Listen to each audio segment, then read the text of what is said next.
નમસ્કાર, હું Anita Parekh, Jayesh TV India news में आपનું हार्दिक स्वागत है। देश में कितने जगह कितने प्रकार के कलह मचे हैं।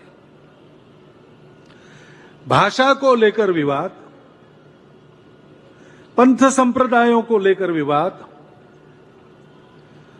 मिलने वाली सहूलियतों के लिए विवाद, और विवाद नहीं केवल, तो इस हद तक उसका बढ़ना कि हम आपस में ही हिंसा करने लगे।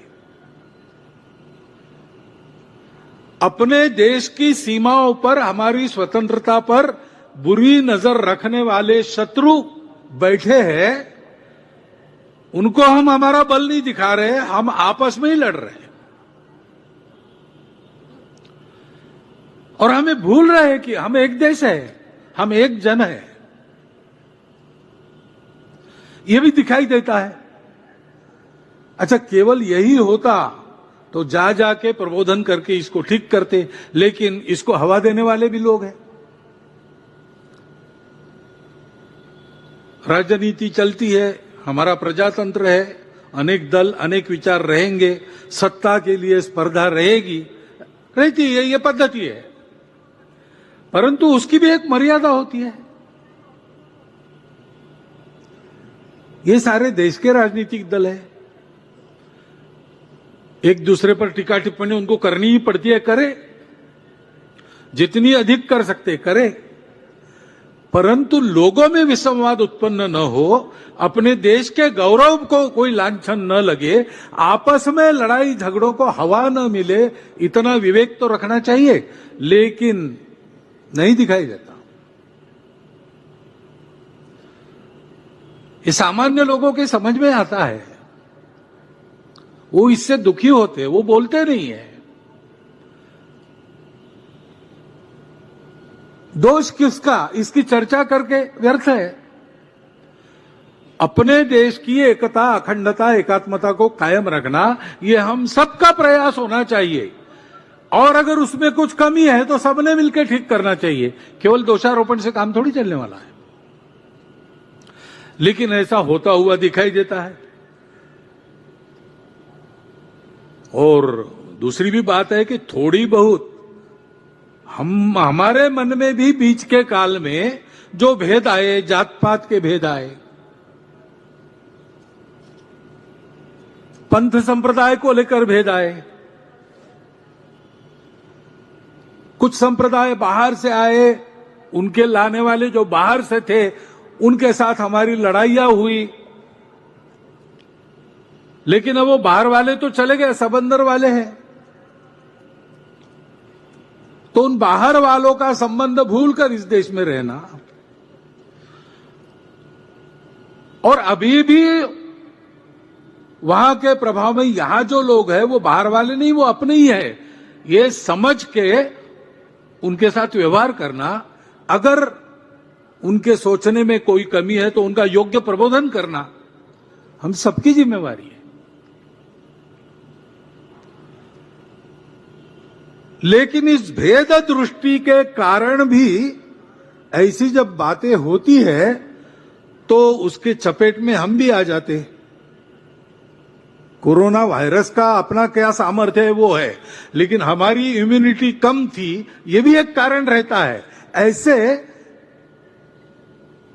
देश के अंदर नहीं तो देश के बाहर तो भारत को नीचा दिखाना चाहने वाले शत्रु है,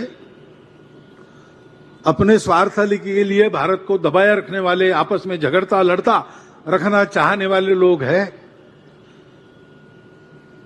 उनको अवसर मिलता है, वो इसको और चौड़ा करने के लिए तरह तरह के कुचक्र रचते हैं, उसको भी हम महसूस करते हैं।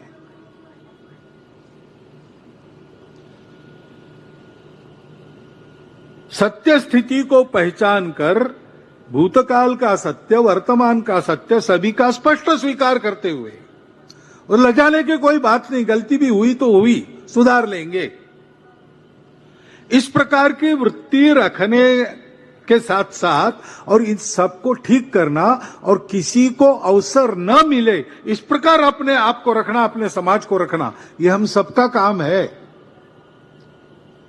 लेकिन एक दूसरों के अहंकार के चलते, भेद के चलते, ये जो भूतकाल का बैगेज अपने साथ हमने रखा है, उसके चलते हम एक रस होने से डरते हैं।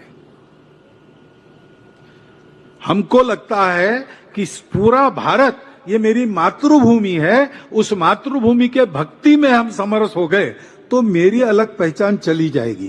किसको चाहिए अलग पहचान? है नहीं हमारी अलग पहचान। भारतवर्ष में ही हम सबकी विशिष्ट पहचानें सुरक्षित है। भारत के बाहर वहां की मूल पहचान से आप अगर अलग है तो आपका वहां सुख से रह पाना मुश्किल है। ये अनुभव है, वर्तमान भी है। पूरे दुनिया में इस्लाम का आक्रमण हुआ, स्पेन से मंगोलिया तक छा गया। धीरे धीरे कालक्रम में वहां के लोग जागे, उन्होंने आक्रमणकारियों को परास्त किया, तो अपने कार्यक्षेत्र में इस्लाम सिकुड़ गया। सब ने सब बदल दिया। अब विदेशी तो यहां से चले गए, लेकिन इस्लाम की पूजा कहां सुरक्षित चलती? यहीं सुरक्षित चलती है। कितने दिन हुए, कितने शतक हुए, ये चल रहा है सहजीवन। इसको न पहचानते हुए और आपस के भेदों को ही बरकरार रखने वाली नीति चलाना, ऐसा करेंगे तो कैसा होगा? किसी ने इसको समझाना चाहिए ना। ये समझदारी पक्की होती तो हम अलग दिखते हैं इसलिए अलग है, इस विचार से देश नहीं टूटता। सभी को यह समझना आवश्यक है।